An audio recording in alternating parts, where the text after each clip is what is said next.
मेरा नाम है कुशाग्र अवस्थी और मेरे इस YouTube channel wrestling with maths में आप लोगों का बहुत बहुत स्वागत है। आपको याद होगा मैंने जब लास्ट वीडियो में आपको जितना बताया था, मैंने आपको rational numbers, whole number, natural number इन सब के ऊपर वीडियो बनाई थी और वो जो पूरा वीडियो था वो पूरा किस पे बेस्ड था? वो 1.1 एक्सरसाइज पे बेस्ड था। अब जो अगला ये जो आज का वीडियो है ये एक्सरसाइज 1.2 पे बेस्ड होगा कि आप इस वीडियो को देखने के बाद लगभग 10-12 जितने भी क्वेश्चन हो आप उससे रिलेटेड आपके पास कोई भी बुक हो, अगर उस टाइप का कोई भी क्वेश्चन है आप उस क्वेश्चन को कर सकें। तो आपने अगर पहला वीडियो मेरा नहीं देखा है तो आप मेरी प्लेलिस्ट में जाके उसको देख लीजिए, तभी आपको वीडियो थोड़ी बात आगे समझ में आएगी। तो आज मैं वीडियो को थोड़ा आगे बढ़ाता हूँ और आज मैंने लास्ट टाइम में कहां तक डिस्कस किया था, रैशनल नंबर तक बात करी थी और उससे रिलेटेड क्वेश्चन कराए थे। अब आज मैं डिस्कस जो कर रहा हूं वो इररेशनल नंबर पे डिस्कस कर रहा हूं कि इररेशनल नंबर एक्चुअली क्या होते हैं।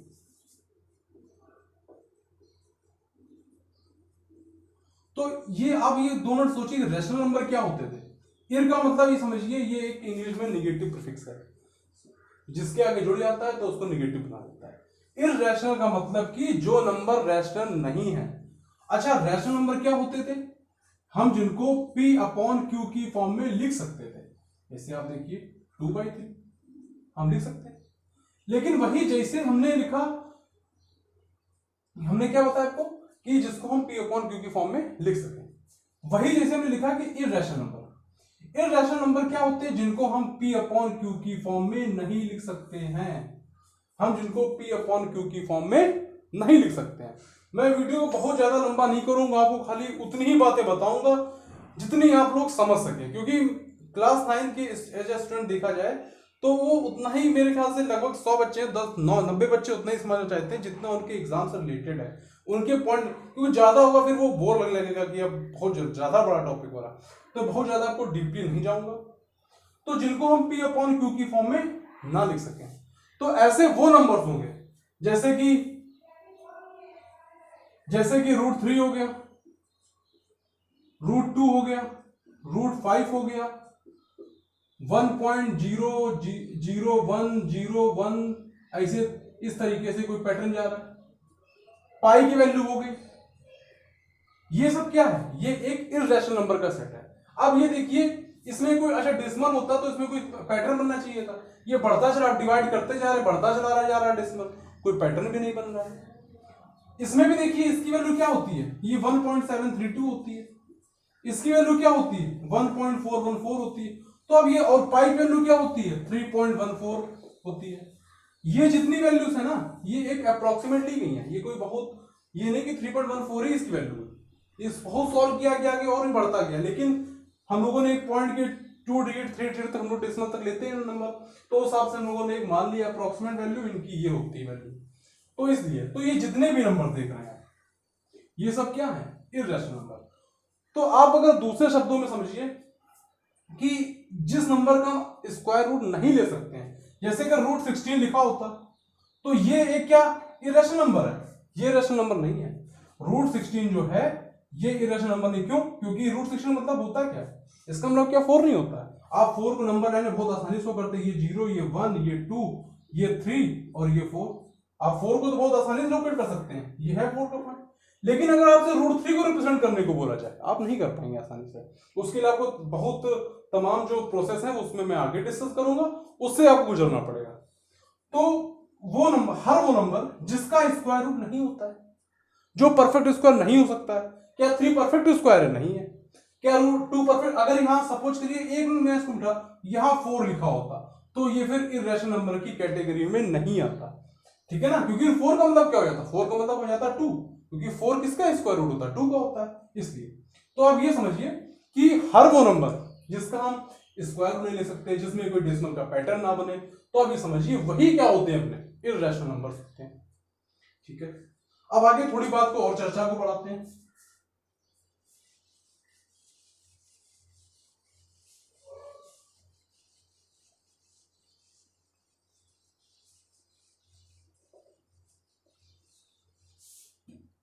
अब हम लोग जानेंगे यहां पे रियल नंबर क्या होते हैं।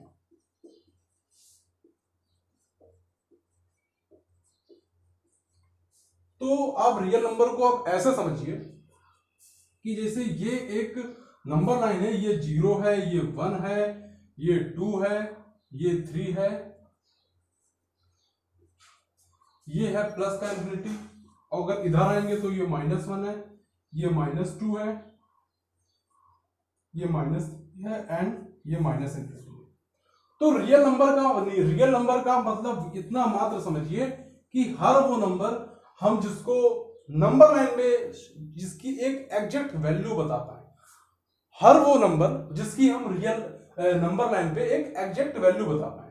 अगर हमसे पूछा जाए 1 कहां पे, हम बता देंगे 1 ये है। हमसे पूछा जाए 2 कहां पे, हम बता देंगे 2 ये है।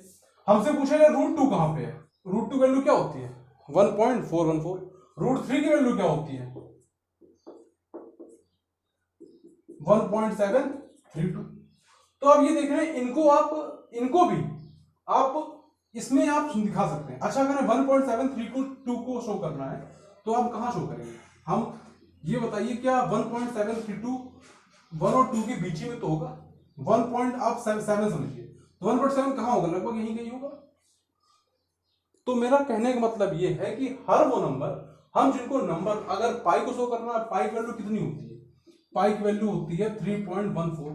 तो ये 3 है, तो आपके अकॉर्डिंग ये 4 है। तो अब ये देखिए, ये 3 है, ये 4 है, 3.1 समझिए, 3.1। तो 3.1 कहां पे होगा? 3.1 बहुत ज्यादा यहीं कहीं होगा। तो इस तरीके से हम चीजों की वैल्यू को हम इसमें शो कर सकते हैं। तो एक जो बात हमको ये समझ में आई कि अगर ये रियल नंबर का एक पूरा बक्सा है, ये पूरा बक्सा एक रियल नंबर का है, इसके अंदर रियल नंबर भरे हैं बहुत सारे।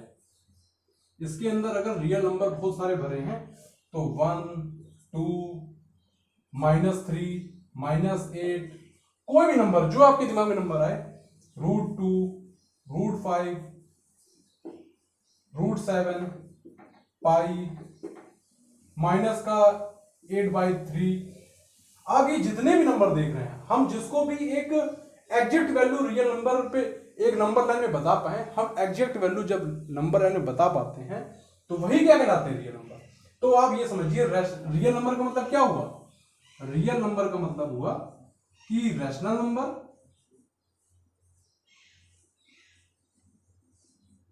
प्लस इररेशनल नंबर, इन दोनों नंबरों को मिला दीजिए तो वही क्या होते हैं आपके? वही आपके होते हैं रियल नंबर।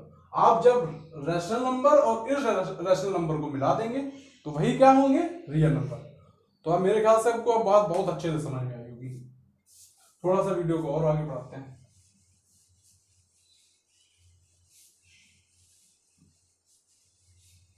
तो कुछ क्वेश्चन को लेते हैं, इररेशनल नंबर से रिलेटेड क्वेश्चन को, जो आपकी एनसीईआरटी बुक में है, जरा उनको देखो। इससे पहला क्वेश्चन है कि every rational number is a real number. बिल्कुल है। क्यों?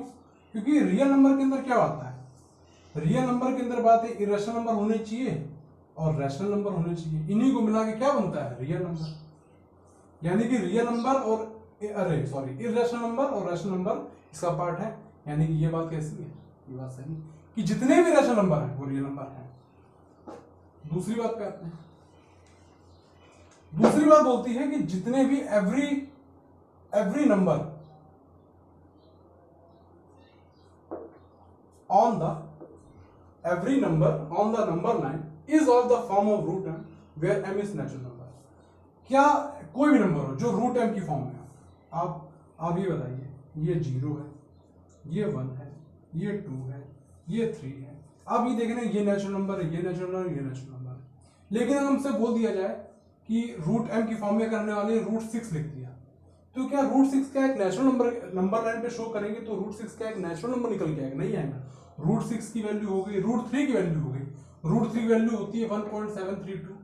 तो 1.7 कहां पे आएगा? यहां कहीं आएगा या यहां कहीं आएगा। तो क्या ये एक नेचुरल नंबर है? नेचुरल मतलब होता है कि हमने 1 की वैल्यू है लिख दी, 2 है लिख दिया। हाँ, अगर √16 लिखा होता तो √16 का मतलब क्या होता है? 4 होता है, तो 4 को भी हम लोग कहीं यहीं पे डिनोट कर देते हैं। लेकिन हम सोचें कि √3 को डिनोट कर दें तो 1.732, वो तो पॉइंट में आएगी। तो बोला क्या है कि every number on the number line is the form of a root m where m is natural number. तो ये फॉल्स, ये बात कभी नहीं हो सकती। इसी के साथ साथ तीसरी जो बात है, तीसरी बात ये बोल रही है कि every real number is a irrational number, कि जितने भी रियल नंबर होते हैं, तो ये तो बात पॉसिबल है, हमने भी बता ही दिया आपको कि जितने रैशनल नंबर होते हैं वो रियल नंबर होते हैं, जितने भी रैशनल होते हैं। लेकिन हम बोल रहे हैं जितने रियल नंबर होते हैं, तो रियल नंबर में तो रैशनल भी होते हैं और इरेशनल भी होते हैं। तो ये कहना तो रियल नंबर, ये रैशनल नंबर कहां जाएंगे, रैशनल वाला पार्ट, तो ये बात गलत, क्योंकि इरेशनल नंबर खुद ही रियल नंबर का पार्ट है। और क्या पार्ट कभी खुद को कंप्लीट कर सकता है? नहीं कंप्लीट कर सकता। तो जितने भी रियल नंबर हैं वो इरेशनल नंबर नहीं हो सकते। क्यों? फिर रैशनल नंबर कहां जाएंगे? यानी फिर तो ये होना चाहिए कि रैशनल नंबर भी रैशनल होना चाहिए, ऐसा तो हो ही नहीं सकता। तो अपनी ये बात भी फॉल्स हो गई। ये बुक में क्वेश्चन दिए गए हैं, उससे रिलेटेड क्वेश्चन को मैंने डिस्कस किया। तो आपको जो एक्सरसाइज करनी है, उससे पहले हम लोग थोड़ा पाइथागोरस थ्योरम पे डिस्कस करते हैं। तो क्या है पाइथागोरस थ्योरम, ये जान लीजिए। मैंने इस पे वीडियो बनाया तो है 10th क्लास के लिए, लेकिन आपके लिए बताना जरूरी है कि पाइथागोरस थ्योरम क्या होती है। तो जैसे ये समझिए, जो आपकी पाइथागोरस थ्योरम है, ये आपकी पूरी 90 डिग्री एंगल पे वर्क करती है, यानी कि राइट एंगल ट्राइंगल। किस पे वर्क करती है? ये राइट एंगल ट्राइंगल पे। हिंदी में बोले तो समकोण त्रिभुज। तो जो समकोण त्रिभुज होता है, यही क्या होती है, इसी पे क्या वर्क करती है? Pythagoras theorem. और ये थ्योरम क्या बोलती है कि ये परपेंडिकुलर, ये इसका परपेंडिकुलर होता है, ये उसका बेस होता है, और ये इसकी हाइपोटेनस होती है। ये परपेंडिकुलर होता है, ये बेस होता है, और ये इसकी हाइपोटेनस होती है। हिंदी मीडियम बच्चे समझे, इसको बोलते हैं हम लोग क्या? इसको हम लोग बोलते हैं आधार। क्या बोलते हैं? आधार। चाहिए तो आप लिख लीजिए। इसको क्या बोलते हैं हम लोग? इसको हम लोग बोलते हैं लंब। क्या बोलते हैं? लंब। और इसको क्या बोलते हैं हिंदी में? कर्ण। क्या बोलते हैं? कर्ण। तो थ्योरम ये बोलती है कि h का square equal to p square plus b square, ये बोलती है थ्योरम। यानी हिंदी मीडियम के समझे तो कर्ण का स्क्वायर इक्वल टू, कर्ण कहां पे? कर्ण ये है, आधार का स्क्वायर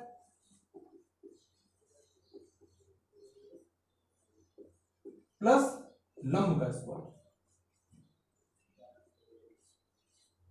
इन दोनों के स्क्वायर के सम के बराबर होती है। कर्ण का स्क्वायर इक्वल टू आधार का स्क्वायर प्लस लंब का स्क्वायर। अब देखिए कैसे, जैसे कि आपने कुछ वैल्यू लिख के बताते हैं, तो आपको बताते हैं कैसे।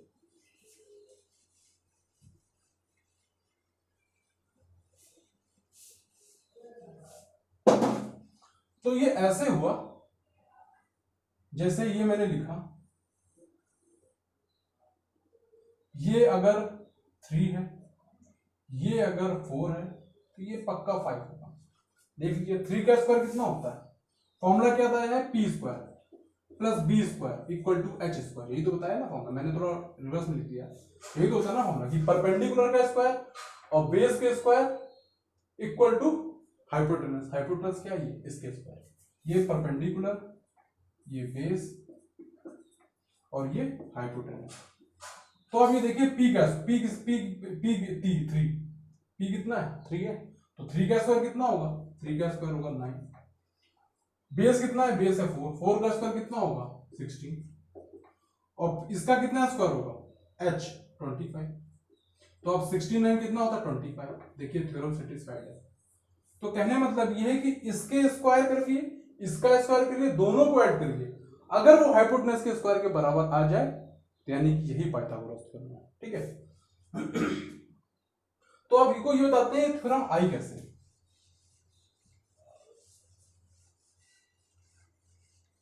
कैसे ये पाइथागोरस थ्योरम आई?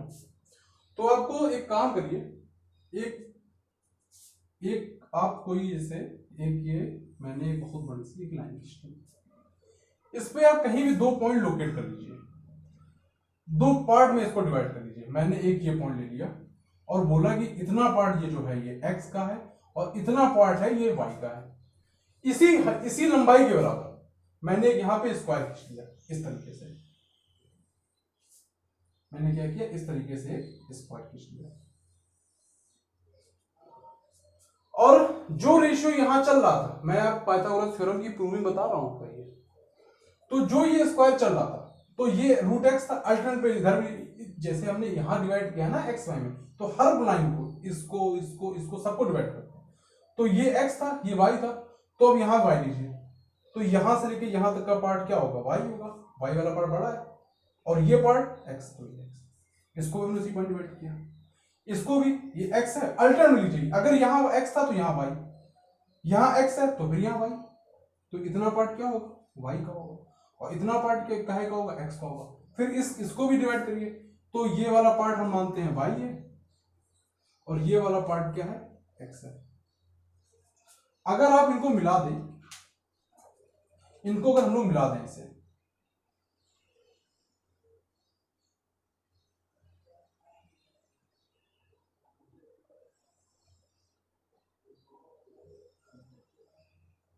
तो ये भी एक जो बन रहा है, ये भी क्या बन रहा है, ये वाला पोर्शन, ये भी क्या बन रहा है, ये भी एक स्क्वायर बन रहा है। तो राइट एंगल ट्रायंगल, पहले आप ये समझिए स्क्वायर का फॉर्मूला क्या होता है, एरिया ऑफ स्क्वायर का फॉर्मूला, कुछ फॉर्मूले लिख लीजिए, इंपॉर्टेंट है। एरिया ऑफ स्क्वायर फॉर्मूला क्या होता है, साइड का स्क्वायर, यही तो होता है ना, साइड का square. Area of square formula क्या होता है, साइड का स्क्वायर। इसके बाद एरिया ऑफ राइट एंगल, अच्छा देखिए स्क्वायर की खासियत क्या होती है, सारे एंगल कितने डिग्री के होते हैं, सब 90 डिग्री के होते हैं कि नहीं होते हैं, ये सब कितने डिग्री एंगल होते हैं, 90 डिग्री एंगल होते हैं। तो ध्यान रखिए, अगर इस हमें एक राइट एंगल ट्रायंगल का एरिया निकालना है, area of right angle triangle, तो इसका फॉर्मूला होता है 1/2 हाइट इंटू बेस, ये फॉर्मूला होता है। Area of right angle triangle formula होता है 1/2, आपको दिख रहा है ना, थोड़ा इधर लिख देते हैं, 1/2 हाइट इंटू बेस। ये फॉर्मूले आप लोग ध्यान रखिएगा। हाइट इंटू बेस का मतलब ये हुआ, जैसे ये राइट एंगल ट्रायंगल है, तो ये क्या है, इसकी हाइट है, और ये क्या है इसका, ये क्या है इसका, ये बेस है, तो इनका मल्टीप्लाई उसका आधा, 1/2 हाइट इंटू बेस। ये फॉर्मूला किसका होता है, ये राइट एंगल ट्रायंगल का होता है। ये मैं आपको इसलिए बता रहा हूं कि अभी जब मैं यूज करूंगा इसको, तो आपको बताऊंगा कि इसका एक्चुअली यूज क्या है। तो आप ये फॉर्मूले पहले नोट कर लीजिए, फिर मैं आपको आगे बताता हूं।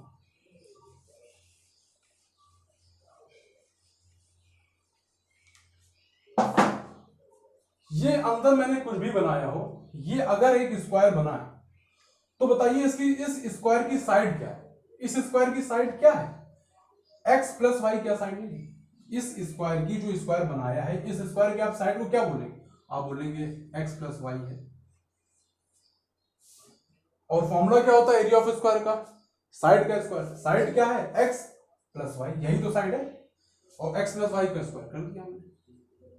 अच्छा ये बताइए इसका स्क्वायर किसके बराबर होगा, अगर हम अलग अलग एक ट्राइंगल, दो ट्राइंगल, तीन ट्राइंगल, चार ट्राइंगल, और ये पांचवा स्क्वायर, इन पांचों के एरिया को अलग अलग ऐड कर दिया जाए, तो उसका भी एरिया इस पूरे स्क्वायर के एरिया के बराबर होगा। इनको, इस एरिया को, इस एरिया को, इस एरिया को, इस एरिया को, और ये अंदर वाले एरिया को, पांचों एरिया को ऐड कर दिया जाए, तो उसका एरिया भी किसके बराबर होगा, उसका एरिया भी इस स्क्वायर के बराबर होगा, जिसकी साइड x प्लस वाई हो। तो और एक मिनट के लिए आप लेट कर लीजिए, ये जो स्क्वायर बना है, ये जो स्क्वायर बना है, इसकी आप साइड लेट कर लीजिए z है, इसकी साइड कितनी है, इसकी साइड है z, तो इसकी साइड z है। तो आप ये बताइए कि x प्लस वाई का, तो हमने क्या बताया कि इसका एरिया, इस पूरे का एरिया, x जिसकी साइड है x प्लस वाई, तो इस पूरे का जो एरिया है, तो वो इसके एरिया के बराबर। तो पहले अगर ये, अगर एक अंदर स्क्वायर बना है, ये स्क्वायर बना है, तो इसकी साइड z है, तो एरिया फॉर्मूला क्या होगा, z का स्क्वायर, क्योंकि साइड z है, तो एरिया फॉर्मूला क्या होगा, z का स्क्वायर, साइड का स्क्वायर, साइड कितनी है z, तो z का स्क्वायर लिख दिया। इसके साथ साथ आप लोग ये देखिए, ये क्या है, ये है इसकी हाइट, ये क्या है बेस। तो अगर हम उसको इस पार्ट का एरिया निकालना हो, इस पार्ट का, तो आप ये क्या नहीं बोल सकते हैं, 1/2 x इंटू वाई, आप ये बोल सकते हैं ना, 1/2 ये हाइट, ये बेस, और फॉर्मूला भी होता है एरिया ऑफ ट्राइंगल का 1/2 हाइट इंटू बेस। और ये देखिए ऐसे ट्राइंगल हैं कितने टोटल, 1 2 3 4, इसमें आप 4 से मल्टीप्लाई और कर दिए क्योंकि एकदम सेम इसी शेप के 4 ट्राइंगल है तो मैंने 4 से मल्टीप्लाई कर दिया। तो अब आप देख रहे होंगे कि x प्लस वाई का जो स्क्वायर है, इस एरिया का स्क्वायर इस एरिया के स्क्वायर और 1 2 3 4 एरियाओं के स्क्वायर के बराबर। मैंने पहले इसका एरिया फॉर्मूला लिखा, उसमें 4 से मल्टीप्लाई कर दिया, क्यों? क्योंकि इसे 4 4। आप ध्यान से देखिए इसका फॉर्मूला खोलिए, a प्लस बी का होल स्क्वायर फॉर्मूला क्या होता है, a square plus b square plus 2ab यानी कि 2x। ये तो जेड स्क्वायर इधर ऐसे लिखा था 1/2। देखिए 2 से 2 कट गया, क्या बचा यहाँ पर 2xy। अच्छा ये देखिए प्लस का 2xy इधर भी है, प्लस का 2xy इधर भी है, जब ये इधर जाए तो माइनस हो जाएगा। आप इसको ऐसे काट दीजिए तो बचा क्या आपके पास, आपके पास बचा एक्स स्क्वायर और यहां बचा वाई स्क्वायर और इधर बचा जेड स्क्वायर। अब एक्चुअली में देखिए ये है क्या, किसी भी एक ट्रायंगल में मैं इरेज कर देता हूं।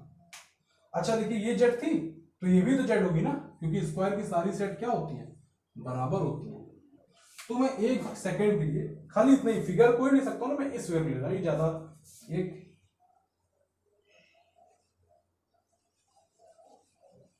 बहुत ध्यान से देखिएगा एकदम, इस फिगर को, इतने फिगर को ध्यान से गौर करिए। ये क्या है y, ये क्या है x और ये क्या है z। क्या ये एक राइट एंगल ट्रायंगल नहीं? अगर ये राइट एंगल ट्रायंगल है तो ये परपेंडिकुलर, ये बेस और ये क्या है हाइपोटेनस। तो देखिए हाइपोटेनस क्या है z, ये क्या है हाइपोटेनस का स्क्वायर, ये y क्या है, y क्या है इसका परपेंडिकुलर यानी परपेंडिकुलर का स्क्वायर, x क्या है, x है बेस, बेस के स्क्वायर के बराबर होता है। देखिए कितनी आसानी से चीजें प्रूव हो गई। तो मेरा पाइथागोरस थ्योरम को बताने का मकसद में ये था कि आप लोग इसी छोटी क्लासों में जान जाए कि पाइथागोरस थ्योरम आखिर होती क्या है। अब इसका क्वेश्चंस में क्या यूज था आपको ये बताते हैं।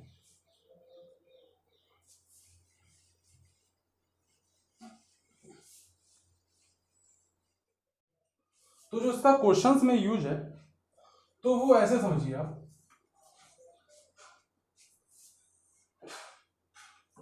कि कोई राइट एंगल ट्रायंगल है, इसकी साइड क्या है, ये 1 है, इसका बेस भी क्या है 1 है, तो इसकी हाइपोटेनस कितनी होगी, इसकी हाइपोटेनस कितनी होगी, तो इसका स्क्वायर पर ये हाइपोटेनस है, यानी कि हाइपोटेनस का जो स्क्वायर होगा, इसको मैं थोड़ा नाम देता हूं ए बी सी। तो यानी कि ए बी का जो स्क्वायर होगा ये बेस बीसी के स्क्वायर के और परपेंडिकुलर एसी के स्क्वायर के बराबर होगा। एबी का स्क्वायर हमको फाइंड करना है तो एबी का स्क्वायर हमने ऐसे लिख दिया। बेस कितना है इसका, बेस है 1 तो 1 का स्क्वायर तो 1 ही रहेगा। परपेंडिकुलर कितना है इसका 1, 1 का स्क्वायर भी 1 ही रहेगा। तो a b square equal to क्या हो गया 1 + 1। A b square equal to क्या हो गया 2। ए बी इक्वल टू क्या हो गया √2। √2 को देख के आपको ध्यान आया होगा कि मैंने बताया था अभी कि √2 इर्रेशनल नंबर है। तो हम किस तरीके से √2 की वैल्यू को नंबर लाइन पे शो कर पाएंगे, तो उसके लिए पाइथागोरस थ्योरम की बहुत ज्यादा इंपॉर्टेंस होगी। तो चलिए इस √2 को पाइथागोरस थ्योरम के माध्यम से मैं इसमें आपको शो करके दिखाता हूं।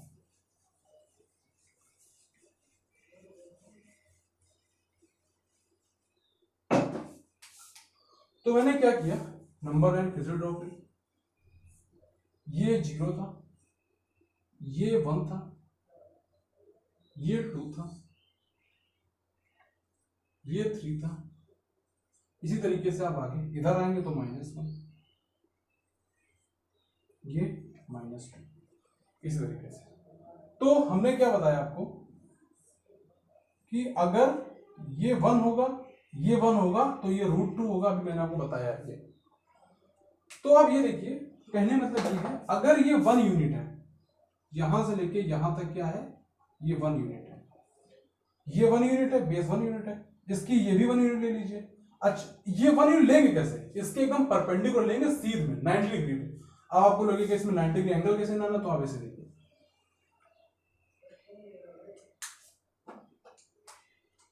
90 डिग्री एंगल आपने लास्ट वाला सीखा होगा। जैसे ये मैंने ऐसे किया, आपने एक 60 डिग्री का आर्क ये लगाया ऐसे करके, फिर आपने एक यहाँ फिर आर्क लगाया, फिर आपने आधी से ज्यादा डिस्टेंस देके एक इधर आर्क लगाया, एक इधर आर्क लगाया, और ये 90 डिग्री एंगल बन गया। तो बस आपको उसी तरीके से आपको यहाँ पे क्या 90 डिग्री एंगल बना लेना है, और मैं आपको बना के दिखाता हूँ। तो मैंने ये 90 डिग्री एंगल इस पे बना लिया है, ठीक है। और हमेशा 90 डिग्री एंगल भी बनाना पड़ेगा जब भी रूट टू वैल्यू लिखूंगी।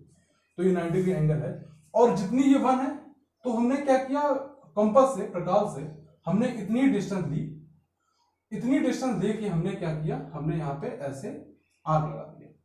ये समझिए ये प्रकार की पॉइंट है और ये इसका पॉइंट है, हमने आर्क लगा दिया। आर्क जैसे लगाया, ये कितनी है, ये भी 1 यूनिट है, और हमने फिर इसको क्या किया,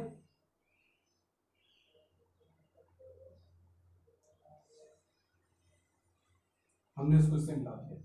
तो अब ये बताइए क्या ये जो होगा ये रूट 2 नहीं होगा? अभी मैंने आपको पाइथागोरस थ्योरम से बताया भी था। और क्या बताइए सर, पाइथागोरस थ्योरम वर्क नहीं कर रही है। ये 1 है, ये 1 यूनिट है, ये और ये भी 1 यूनिट है, ये रूट 2 यूनिट होगी।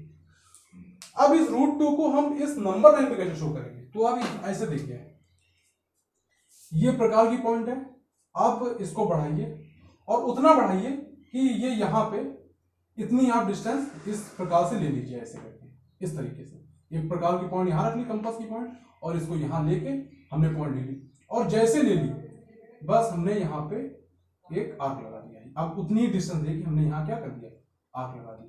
तो जो यहाँ से लेके ये जो पूरी जो लेंथ होगी, ये 0 से लेके यहाँ तक की लेंथ, 0 से लेके यहाँ तक की लेंथ जो होगी, यही क्या डिनोट करेगी, यही लेंथ होगी रूट 2।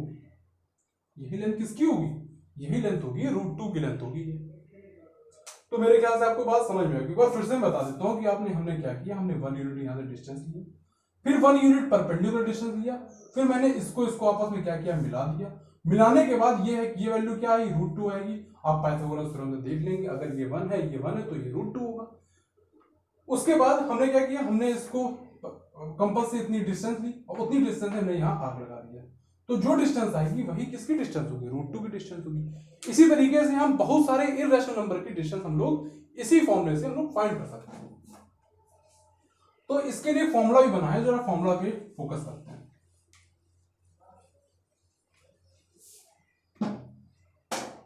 जैसे आपने भी देखा था, मैंने बताया कि ये 1 था, ये 1 था, ये रूट 2 था। तो फॉर्मूला ये कहता है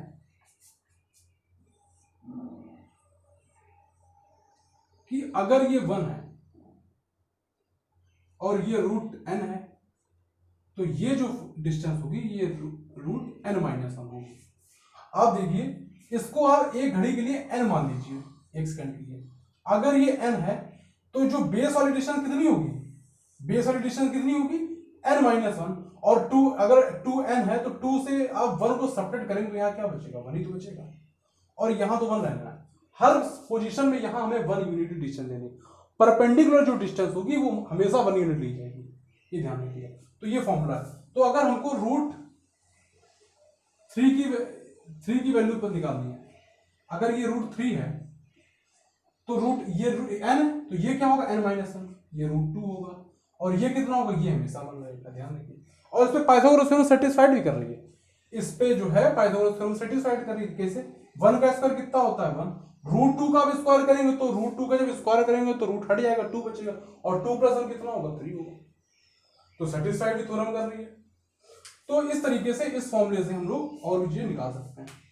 तो चलिए अब हम बताते हैं रूट 3 की वैल्यू जो है वो हम लोग इस नंबर लाइन पे शो करके दिखाते हैं आपको।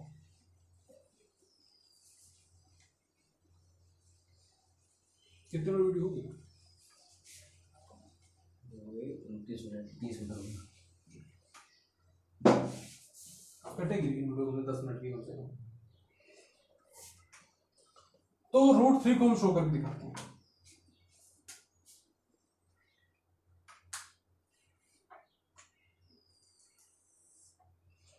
तो ये 0 था, ये 1 था, ये 2 था, इसी तरीके से। तो आप देख रहे होंगे कि अभी मैंने आपको प्रूव करके दिखाया था कि √2 की वैल्यू कैसे निकाली। ये इतने आपने इतनी डिस्टेंस दी, ये भी 1 थी, और आपने जैसे इसको मिलाया, ये डिस्टेंस किसकी निकल आई? ये डिस्टेंस आपकी √2 की डिस्टेंस निकल आई। ये डिस्टेंस जब √2 की निकल आई, अब आपको क्या करना है, क्योंकि जो फॉर्मूला बोलता है अगर हमें √3 की डिस्टेंस चाहिए तो ये n है, तो n-1 कितना होगा? √2 होगा, और ये तो 1 है। तो हमने क्या किया, इसमें क्या किया गया, √2 वाली जो वैल्यू है इस पे 90 डिग्री एंगल बनाया। इस पे कितने एंगल बना? 90 डिग्री। तो अब ये देखिए, इसको आप बेस मानिए और इस पे आप फिर जैसे 90 एंगल बनाया जाता बना दिए। मैं आपको सामने ऐसे बना देता हूं, ज्यादा मैं डायरेक्ट से परपेंडिकुलर गिराता हूं। ये मैंने थोड़ा सा इसको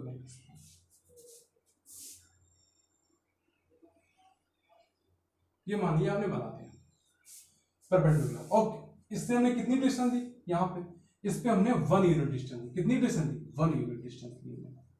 1 यूनिट डिस्टेंस देने के बाद हमने क्या किया, हमने इस पॉइंट को इस पॉइंट से मिला दिया।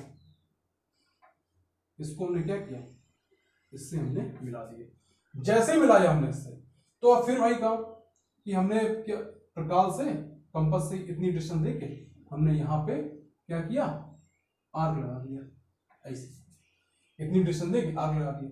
तो अब जो यहां से लेके यहां तक की वैल्यू आएगी, तो वो क्या होगी, यहां से लेके यहां तक की वो वैल्यू होगी, किसकी वैल्यू होगी, ये वैल्यू √3 की होगी। मैंने आपको अप्रोक्सीमेट बताया, थोड़ा रफली वे में बताया, लेकिन आपको समझ में पक्का आएगा। ये अगर एक बार नहीं समझ में आता, वीडियो को 2 से 3 बार देखें। तो इस तरीके से हम लोग वैल्यू को हम लोग शो कर सकते हैं। तो अब कुछ क्वेश्चन आप भी घर पे इस तरीके से करिएगा। जैसे बुक में क्वेश्चन है √5 की वैल्यू लोकेट करनी, तो वो कैसे लोकेट होगी। तो आप अगर ना लोकेट कर पाए तो मैं नीचे आपको डिस्क्रिप्शन में अपना व्हाट्सएप का ग्रुप दे दूंगा, उस पर आप क्वेश्चन पूछ सकते हैं, जुड़ जाइए उसमें। तो जो भी क्वेश्चन होंगे 9 से रिलेटेड, आपको उसका लगभग विदिन आवर्स सोल्यूशन मिल जाएगा। जैसे ये है, ये 90 डिग्री एंगल है और ये √7 है, तो बनी बात ये तो बन ही रहेगा, मैंने आपको फॉर्मूला बताया था। और ये क्या हो जाएगा, n-1, तो ये क्या हो जाएगा √6। तो हमको पहले √6 की वैल्यू नंबर में पता होनी चाहिए, फिर 1 यूनिट का वो इससे परपेंडिकुलर खींचे, फिर हमने एक आर्क लगाया, आर्क लगाने के बाद डिस्टेंस काट के जैसे बताया था आपको √2 √3 के लिए वैल्यू निकालनी है, उसी तरीके से √7 की वैल्यू निकाली जाएगी। तो अगर आपको अभी भी कुछ प्रॉब्लम हो तो मेरे व्हाट्सएप ग्रुप में जुड़ जाइए, नीचे डिस्क्रिप्शन में उसका लिंक दे रहा हूं मैं। तो आपकी जो भी प्रॉब्लम होगी आप उसको डिस्कस कर सकते हैं। तो उम्मीद है बच्चों आपको वीडियो अच्छी लगी होगी। तो अगर वीडियो अच्छा लगे तो प्लीज वीडियो लाइक करिए, सब्सक्राइब करिए और अपने फ्रेंड्स के साथ भी शेयर करिए, जिससे उनके लिए वीडियो हेल्पफुल हो जाए। थैंक्स।